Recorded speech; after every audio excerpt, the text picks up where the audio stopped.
اس video میں آپ جانیں گے کہ نارمل بلڈ پریشر کیا ہے، بلڈ پریشر کا بڑھنا کیا ہے اور بلڈ پریشر کے درجے کیا ہیں۔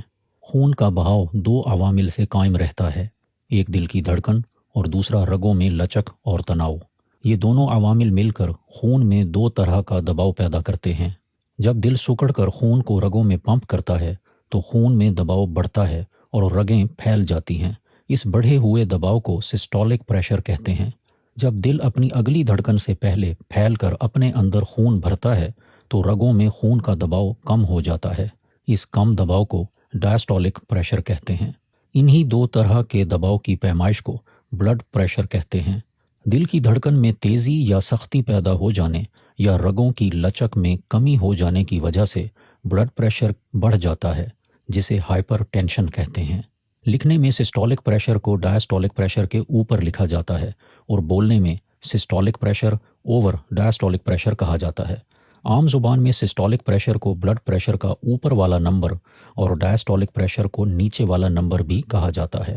بلڈ پریشر کی پیمائش کی اکائی پارا کا 1 ملی میٹر یعنی ملی میٹر آف مرکری ہے، جسے mmHg لکھا جاتا ہے۔ نارمل سسٹولک بلڈ پریشر 120 ملی میٹر آف مرکری تک اور نارمل ڈائسٹولک پریشر 80 ملی میٹر آف مرکری تک ہوتا ہے، یعنی نارمل بلڈ پریشر 120/80 تک ہونا چاہیے۔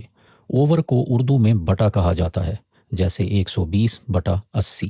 بلڈ پریشر کے مختلف درجے ہیں، جنہیں امریکن ہارٹ ایسوسی ایشن نے یوں بیان کیا ہے: 80/60 سے 120/80 تک نارمل بلڈ پریشر کہلاتا ہے۔ اگر اوپر والے یا نیچے والے نمبر میں سے کوئی ایک بھی 120/80 سے زیادہ ہو تو اسے بڑھا ہوا بلڈ پریشر یا ایلیویٹڈ بلڈ پریشر کہتے ہیں۔ اسی طرح 130/80 سے زیادہ کو ہائپر ٹینشن سٹیج 1، 140/90 سے زیادہ کو ہائپر ٹینشن سٹیج 2 اور 180/120 سے زیادہ کو ہائپر ٹینسیو کرائسس کہتے ہیں، جو کہ ایک میڈیکل ایمرجنسی ہے۔ یاد رکھیں کہ ہائپر ٹینشن ایک خاموش قاتل ہے۔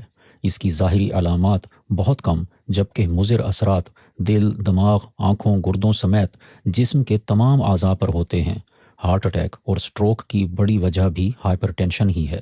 اس لیے بلڈ پریشر چیک کرتے رہنا اور نارمل رینج کے اندر رکھنا انتہائی ضروری ہے۔